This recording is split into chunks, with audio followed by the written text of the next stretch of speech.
Nós temos vivido num contexto que todos estão passando por lutas, todos estão passando por vales. Se você não está, alguém da tua casa está, na verdade. Todos nós precisamos de um milagre, precisamos. E Deus pode fazer qualquer milagre acontecer na tua vida. Eu te convido a sair daqui com um milagre nas mãos hoje. O milagre mais importante da tua vida. Amém. Então, o teu nome escrito no livro da vida. O milagre que você mais precisa, que eu mais preciso hoje, é saber que se Ele chamar meu nome, eu vou orar por Ele. A cura não pode fazer isso por você. A prosperidade não pode fazer isso por você. Nada pode fazer esse milagre por você. Jesus já fez ele lá na cruz do Calvário. Então receba o seu milagre agora. Receba o seu milagre hoje. Porque todo o sucesso que você tiver na vida, mas se tiver um fracasso espiritual, não vale a pena. A coisa mais importante na tua vida é a tua salvação. É o teu relacionamento com Deus. Amém? Eu vou, durante a palavra, vocês vão atravessar comigo o meu vale.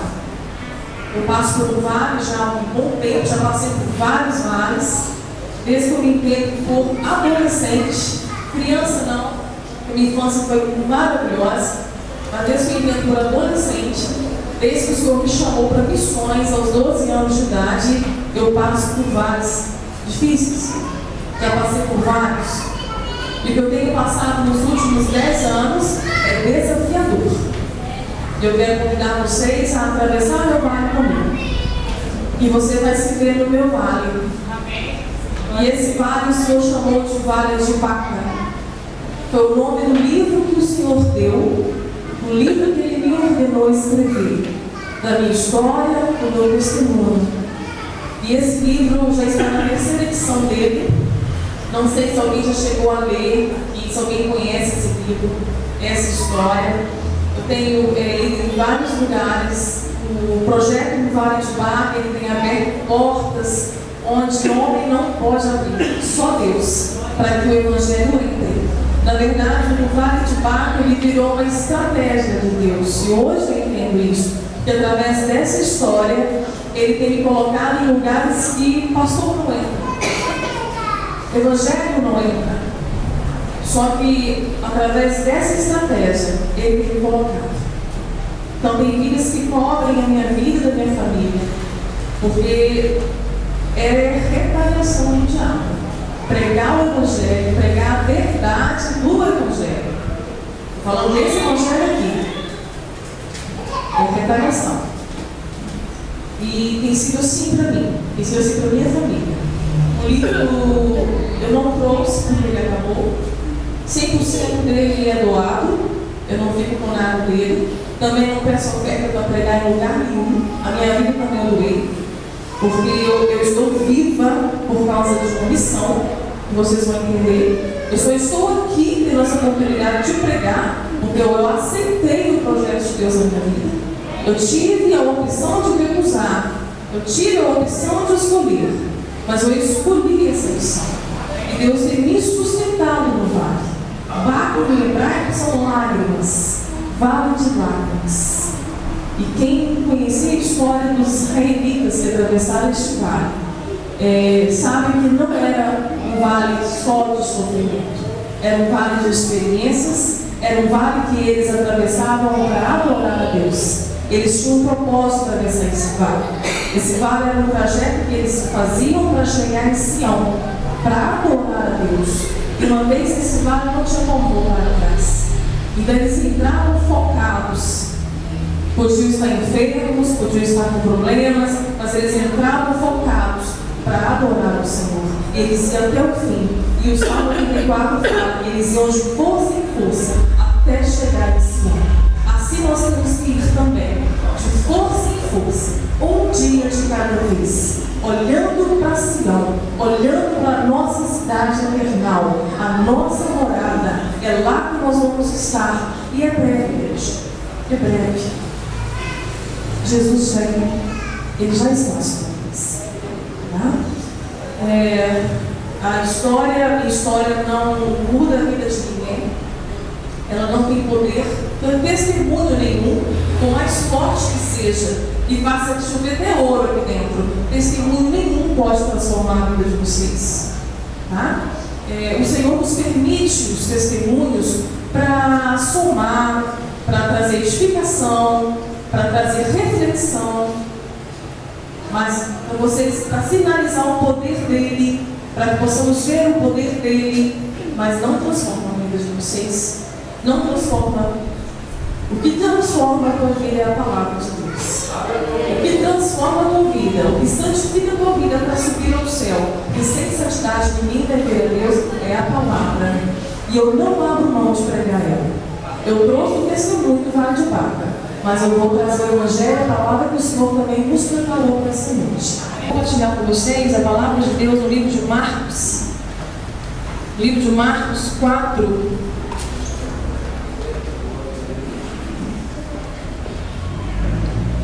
Eu estou bem acostumada já quando prego, pastores. Eu vi um glória a Deus baixinho ali, aí eu lembrei. Não ouvi glória a Deus, não ouvi aleluia. Eu não me importo com isso, igreja. A comida que vocês talvez já estão comendo, né, a palavra que está sendo já pregada, ela é um pouco difícil de digerir, tá? Porque vocês, né, as igrejas hoje elas estão muito acostumadas com testemunho de cura, com testemunho de milagres. Então Deus me traz numa contramão para mostrar que o amor a Ele tem que ser incondicional e que o pior câncer não é o que está na minha cabeça. E Ele tem me colocado em uma situação que eu não posso ter medo de pregar. Eu sei que se os pastores aqui não agradar, mas eu creio que o Evangelho que nós pregamos seja o mesmo. Eu observo tudo na igreja. Eu observei a pastora na introdução que ela deu. Tem lugares que eu prego uma vez só, porque os líderes não querem que eu volte, porque as ovelhas são massa de manobra na mão deles. E se trouxer a verdade do Evangelho, atrapalha. Isso que a pastora falou em relação ao dízimo, eu concordo. A igreja está precisando, tem construção, nós temos que fazer isso sim. As nossas ofertas entre as necessidades da igreja e necessidades dos nossos irmãos da fé. Nós precisamos suprir sim. Mas tem que ser feito com alegria. Com alegria no coração. Não por medo. Tá? Deus ama quem dá com alegria. Não venha trazer tua oferta aqui achando que vai trocar com Deus alguma coisa. Você não está trocando nada com Deus. A oferta, a proporção daquilo que Deus te dá, que o Novo Testamento já fala da proporção daquilo que Deus te dá, tem que ser com amor, porque Ele está provando o que é no teu coração? Obediência, fidelidade, amor aos cristãos, amor à igreja, amor a suprir a necessidade de quem semeia a palavra. Então isso é importante. Então eu concordo, mas faça com amor. Tudo tem que ser por amor. Não faça por medo. Não deixe que ninguém te coaja. Faça por amor, faça com alegria, tudo faça para o Senhor. É a casa do Senhor. Preciso de uma salinha para as crianças. Tudo que eu ganho do livro está indo lá para Pucallpa, no Peru. E 90% dos membros daquela igreja são crianças que vivem abaixo da linha da pobreza, na miséria. Se vocês forem lá no Facebook, no meu Facebook, na minha página, nós temos um grupo que chama no Vale de Baca. Vocês vão ver as fotos das salinhas das crianças, pastora. Terra, chão. Eles conseguiram comprar o lote, conseguiram subir a divisória, mas está tudo em chão, barro. E elas estão lá, lotadas de crianças. Tá? Então a obra do Senhor precisa de ser sustentada. Ele prova os nossos corações na fidelidade e na obediência. Somos nós que vamos fazer isso. Amém, queridos? Sejam fiéis ao Senhor. Tá? Então, não fiquem... eu estou tranquila em relação à pregação, em relação ao que eu prego. Eu sei que não é fácil de ouvir. Tá? Estou acostumada com a reação da igreja. Não me preocupe com isso. Tá bom? Eu estou aqui livre. Como eu disse, eu não recebo nada de igreja nenhuma. Estou livre para pregar aquilo que Deus me mandar. Eu estou muito à vontade com Deus. E eu tenho buscado para cada lugar, para cada igreja, uma direção que Ele quiser dar. E eu amei a direção que Ele deu para esta noite. Fiquei muito feliz, é uma palavra que eu gosto muito dela. Marcos 4, no verso 35. Marcos 4, verso 35.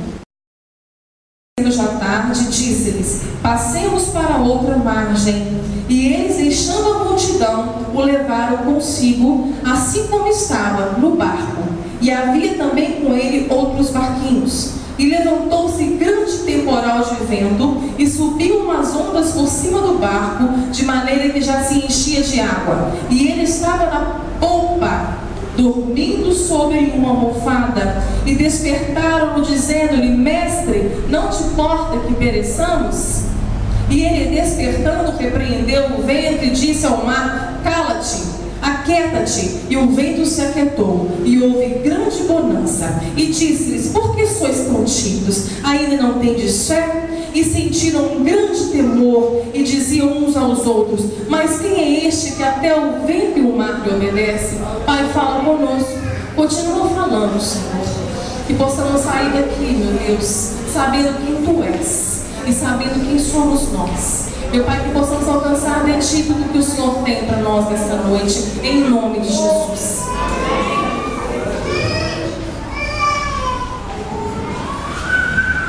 Queridos, pode sentar. Ser cristão não é estar num parque de diversões. A vida cristã não é um playground, não é uma colônia de férias. Há uma mensagem errada sendo pregada, que se você estiver cheio do Espírito Santo, se você for crente fiel, se você for dizimista, se você fizer tudo certinho, você não pode sofrer, você não pode adoecer, não pode acontecer nada com você, você não pode ter lutas. Isso é mentira. Isso é uma grande mentira. E esse evangelho tem sido pregado a vento e popa, e o povo gosta, e o povo ama isso. O pregador fala isso, que Deus tem para você é vitória. Mas qual ano que você vê a vitória? Quando o câncer voltou 3 vezes, quando ele voltou 3 vezes, sabe o que o Senhor falou comigo com a palavra profética? Eu quero ouvir da tua boca só uma coisa, filha: vitória, vitória, vitória. Ele estava falando dos 3 vezes que o câncer voltou. Como que você enxerga isso como vitória? Deus enxergou. Então, eu não sei qual ângulo, né? Nós achamos que vitória é quando tudo dá certo, quando não te falta emprego, quando não te falta saúde, não é? Vitória é isso, esse sim que é pecado. Só que o texto que nós lemos nos mostra que o cristão passa por tempestade, que o cristão passa por luta, que os discípulos enfrentam tempestade, e às vezes tempestade súbita. A tempestade que os discípulos passaram ali foi súbita. Assim nós podemos ter também uma doença súbita, uma notícia de uma morte súbita. Talvez o casal casou cheio de amor, viveu um casamento, né, projetou um casamento de vitória, e de repente veio o divórcio, um divórcio doloroso, né, veio um luto na família, veio uma perda, né? Nós temos visto aí pessoas perdendo seus bens, perdendo a vida, por causa de uma chuva súbita. Caiu uma tromba d'água, vocês abraçaram em Matinho. E as tempestades são assim. Às vezes nós estamos passando uma vida normal, dormindo, acordando, trabalhando, e de repente você recebe uma notícia. Subitamente. Se tua fé não estiver alicerçada na rocha, queridos, se você não tiver uma fé verdadeira, você não consegue, o vento derruba a tua casinha na areia. A tua fé tem que estar alicerçada. Você precisa construir a tua casa na rocha. E a rocha é Jesus. E com Jesus você pode passar por tempestade. Com Jesus você pode atravessar vales. Quem disse que Jesus não vai permitir você viver isso? Aonde está isso na palavra dele? Aonde está que esses pregadores têm inventado isso? Tem uma igreja lá nos Estados Unidos crescendo muito. E essa igreja, o pastor dela, não deixa os membros buscar médico quando adoecem. Não deixa os filhos consultarem, tomar remédio. Porque a política dessa igreja é que Deus cura. E se tiver uma fé pura, Deus vai curar. Sabe o que acontece quando chega nessa cidade? Você vê um monte de lápides, de túmulos, mais de 50 de membros da igreja que morreu. Morreu com uma gripe, que veio pneumonia e não podia tomar remédio. E quando morre, sabe o que o pastor fala para essas pessoas, pastor? Não tinha uma fé pura, não tinha fé, por isso que morreu. Algumas pessoas foram abordando desse evangelho e saíram da igreja e denunciaram, e processaram. Mas a igreja está crescendo, está crescendo, porque vai ficar muito crente para trás. Porque nós estamos vivendo o tempo do fim. E a palavra diz que no tempo do fim, a fé de muitos vai esfriar. Haverá apostasia. Muitos vão se apostatar. Por quê? Porque as coisas não vão acontecer do jeito que você quer. Que Deus não vai fazer aquilo que você quer. Aí você começa a se frustrar. Aí você começa a ficar com raiva, se decepcionar com Deus. E não sai da igreja não. A igreja está cheia de desviado. Está cheia de morto. Está cheia de morto espiritualmente que vem e senta. E sai do mesmo jeito. Frustrado com Deus. Então Deus quer nos ensinar a viver com Ele nas tempestades. Deus quer nos ensinar a passar com Ele nos vales. Porque Ele não abandona o filho. Ele não tira as mãos, Ele não perde o controle da situação.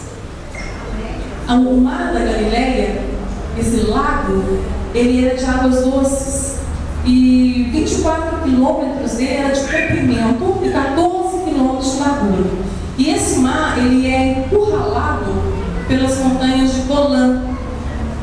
E no lado norte da Galileia, tem um monte mais alto da Palestina, que chama Hermon.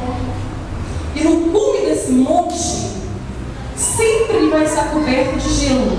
Sempre. Presta atenção. E os ventos descem nesse monte alto, descem gelados. E os ventos ficam encurralados também pelas montanhas de Golã.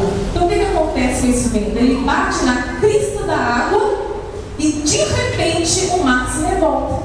De repente ele se revolta, as águas se levantam e uma tempestade assoladora acontece. Então não tem prenúncio de tempestade. Não tem como prever, eu não vou atravessar o lago hoje porque vai vir uma tempestade aí. Não tinha jeito de prever isso. Não tinha jeito de prever. E tudo que está na palavra de Deus tem um propósito de ser. E Deus sabia, Deus sabe de todas as coisas. Sabia que a tempestade ia acontecer. Então ele entra no barco com os seus discípulos. E de repente os ventos desceram do monte Hermon, bateram na crista da água e levantou a tempestade. Uma tempestade terrível. Estava entrando água dentro do barco. E assim acontece com você e comigo. Súbito. As lutas chegam subitamente. Nós estamos vendo o que está acontecendo no Brasil e é muito triste, né? Pessoas perdendo suas vidas e tudo no controle do Senhor. Deus não permite o sofrimento se faz com propósito. Às vezes nós estamos igual aqueles discípulos, fazendo perguntas, como eles fizeram: Senhor, mestre, não te importas que pereçamos? Talvez você está vivendo um problema que você pede: Senhor, rompe o dia, faz esse dia acabar depressa, faz chegar à noite e não dormir e esquecer. Parece que Deus está dormindo, né? Jesus estava dormindo na polpa do barco. A polpa do barco é onde fica o capitão, onde fica o limo, é onde fica ali o controle. Ele estava ali. Ali ele estava dormindo. E parece que Deus está assim no seu barco.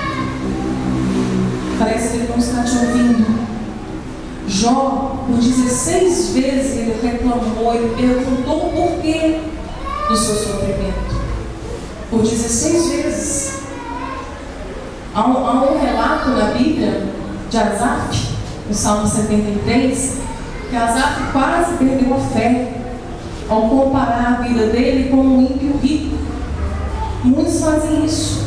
Olha para o ímpio, vê ele prosperando, vê ele forte, vê ele com saúde, a tua casa entra na água dele, não. Não é? Ele está lá no melhor emprego, ele está no melhor carro, na melhor roupa. Azar estava perdendo a fé, ele sentiu, a palavra diz que ele sentiu inveja do rico. Ele começou a ficar tão abalado de comparar a vida dele, de um servo de Deus com um rico, que ele abalou a fé dele. Ele quase caiu, disse que faltou pouco para ele cair. Quantas vezes temos feito isso? Por que, Senhor? Por que, Deus? Por que ele consegue e eu não consigo? Azar estava terrivelmente canceroso de alma. Um dia ele entrou no santuário de Deus.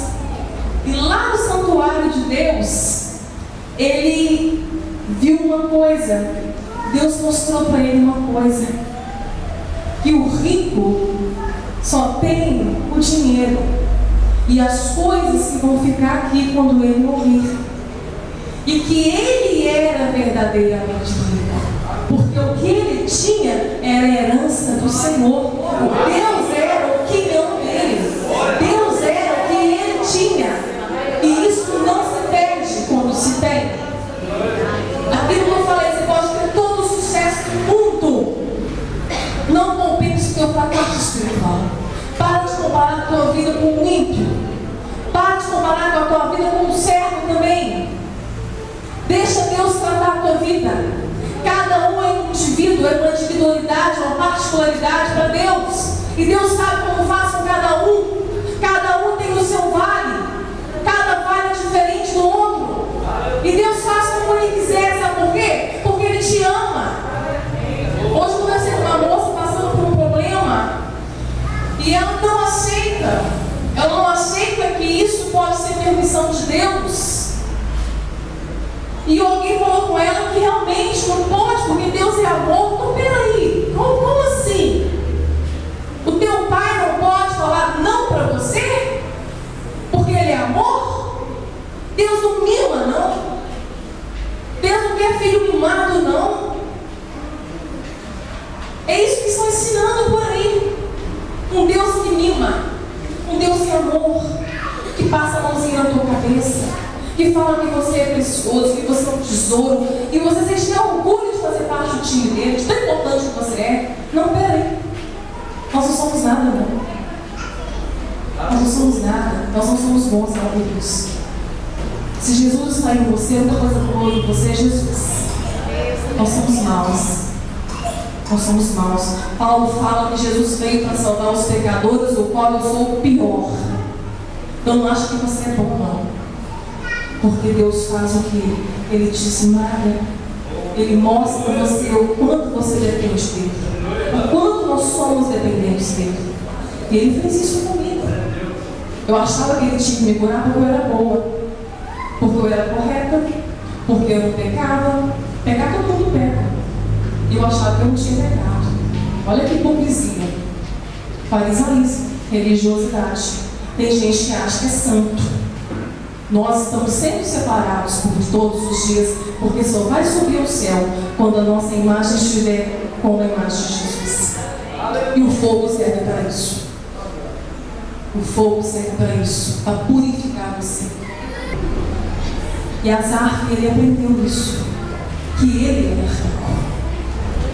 Então algumas perguntas são feitas. Há uma outra tempestade que aconteceu, que os discípulos foram sozinhos dessa vez. E Jesus ficou orando. Bem já de madrugada, Jesus viu que o barquinho deles, a tempestade, como eu falei, ela veio subitamente, atingiu o barquinho deles no meio do mar, na madrugada. E eles ficaram desesperados. E Jesus desceu e foi andando sobre as águas. Quando eles viram Jesus, acharam que era um fantasma. E Jesus disse: não temas, tendes bom ânimo. E nisso Pedro ainda fala: deixa que eu vá até o Senhor. E ele vem. E ele vai. Só que quando ele vai pisar na água, ele se esquece de quem deu a ordem. E olha para o vento, olha para a tempestade e afunda. Muitas vezes fazemos isso. Esquecemos de quem está nos dando ordem, de quem está conduzindo a nossa vida. Nessa tempestade, Nessa situação, Jesus usa um outro método. O primeiro, ele acalmou a tempestade. Ele acordou e acalmou a tempestade. No segundo, ele não acalmou a tempestade, ele acalmou os discípulos. Porque tem situações que a tempestade por dentro de você é maior do que por fora. Tem pessoas vivendo crises emocionais, transtornos de ansiedade, depressão. É maior do que qualquer circunstância lá fora, não é mesmo? Uma tempestade terrível. Muito maior do que lá de fora. E Jesus conhece esse momento certo de acalmar a tempestade externa e a tempestade interna. Mas primeiramente ele acalmou os discípulos, porque eles estavam com medo, eles estavam amedrontados. Não temas, tem de bom ânimo, vem andar sobre as águas. Não vou acalmar a tempestade agora não. Você precisa aprender a andar sobre as águas com ela e entender quem eu sou. Jesus ele está nos ensinando o nosso barco. E ele não está dormindo. Naquele momento, Jesus provou duas coisas ali para os seus discípulos: que ele era homem, e ele estava cansado, e ele dormiu. Ele estava extremamente cansado. Mas ele nos mostrou uma outra coisa que precisamos aprender. Jesus sabia que a tempestade viria. Jesus sabia por que ele dormiu. Por que ele descansou? Porque ele conhecia o seu Pai. Ele conhecia quem era o seu Pai. O Deus Criador dos céus e da terra. Criou o mar, o céu, a terra, criou todas as coisas, criou o universo, colocou as estrelas do céu, deu um nome para cada uma delas, criou o homem, colocou 60 trilhões de células dentro de nós, e ele conhece cada célula do teu corpo. Um Deus poderoso, um Deus magnífico, um Deus tremendo. Jeová Rapá, Jeová Jiri, Jeová Nissi, Jeová Jiré, é a nossa bandeira. Deus de Isaac, Abraão e Jacó. Por isso que ele descansou. Ele estava nos ensinando isso, que você pode descansar nas suas tempestades, você pode descansar nos seus vales. Eu aprendi isso, queridos. Tem algo dentro de mim, é assombroso, é terrível, é tenebroso, mas eu consigo descansar, porque eu conheço o Pai que eu tenho. Eu conheço quem está no controle da minha vida, e eu preciso descansar nele. E ele tem me ensinado isso. E a igreja tem perdido muito por não aprender isso. Deus não está aqui para te mimar. Cuidado com esse evangelho. Cuidado com essas músicas. O diabo entrou na igreja. Ele assiste culto, ele canta, ele prega. Não se engane com ele. Não se engane. Ficou fácil para ele. Porque o mundanismo entrou. As portas foram abertas. E o mundanismo entrou dentro da igreja. Tem muito hipócrita dentro da igreja que não confessa seu pecado, que não sente o pecado. Tem muito abusador, tem muito molestador dentro da igreja, molestando os nossos filhos. Muito mentirosos, lobos disfarçados de ovelhas. Acorda, igreja. Acorda. O diabo vai fazer você achar que está salvo e você vai para o inferno. Cuidado. Cuidado com o evangelho que você está vivendo. Cuidado. Viva o evangelho na tua casa, desde a hora que você acorda, a hora que você vai dormir. Viva, que a pastora falou no começo, santidade. Santidade. Santidade. Deus ama o pecador arrependido. Se você está aqui, está preso na prostituição, está preso no adultério, está preso na pornografia, tem muito crente viciado em pornografia. Tem casais que vivem junto. Tem muita sujeira debaixo dos panos. Mas chega aqui arrependido, está aqui arrependido. O coração está doendo, porque o Espírito Santo está falando com você. Ele te ama. Está falando com você. E quando ele está falando com você, a chance de você despertar. Desperta do que dormes. Levanta-te dos mortos. E ele te iluminará. Jesus está aqui para te receber. Ele andava com prostitutas, com publicanos, com pecadores. Por isso que ele foi tão rejeitado. lidar com esse tipo de gente. Glória a Deus. Que nós não somos melhores do que eles. Não somos melhores do que eles. Então tem muitas pessoas dentro das igrejas que se arrependem, que vêm buscar a libertação, mas tem muito hipócrita que não está nem aí. Tem coragem de cantar, tem coragem de pregar, não vive o que prega, não prega o que vive. E isso é sério. E isso é muito sério. Sabe por que ele veio sobre as águas? Jesus nunca faz nada sem propósito. As águas, era aquele mar revolto que estava perturbando os discípulos, que estava amedrontando eles, que estava fazendo eles gritarem, porque o barco ia sucumbir. Sabe por que ele veio sobre as águas? Porque aquilo que estava provocando aquela dor, aquele sofrimento, aquilo que você, que é maior do que você, aquilo que está fazendo você temer, aquilo que está fazendo você se entristecer, está fazendo você sofrer, ele está mostrando para você que está debaixo dos pés dele. O mar estava debaixo dos pés dele. Ele tem domínio sobre toda a tempestade. E você precisa confiar nele. Ele vai acalmar a tempestade. Ele vai acalmar você. Mas você precisa confiar nele. E ele vai falar: homens, por que estáis tão tímidos, medrosos, pouca fé? Jesus estava no barco com eles. E eles não estavam conseguindo saber quem era Jesus. Muitas vezes é assim com você. Jesus está no teu barco. Na hora que a tempestade vem, você se esquece de quem ele é. Não se esqueça, porque ele no barco, ou andando sobre as águas, ele é poderoso para te ajudar. Ele é poderoso para fazer cessar as águas, para fazer cessar o vento. Ele é poderoso para trazer mudança na tua vida. Ele é poderoso para mudar todo o quadro que você está vivendo. Não, minha igreja.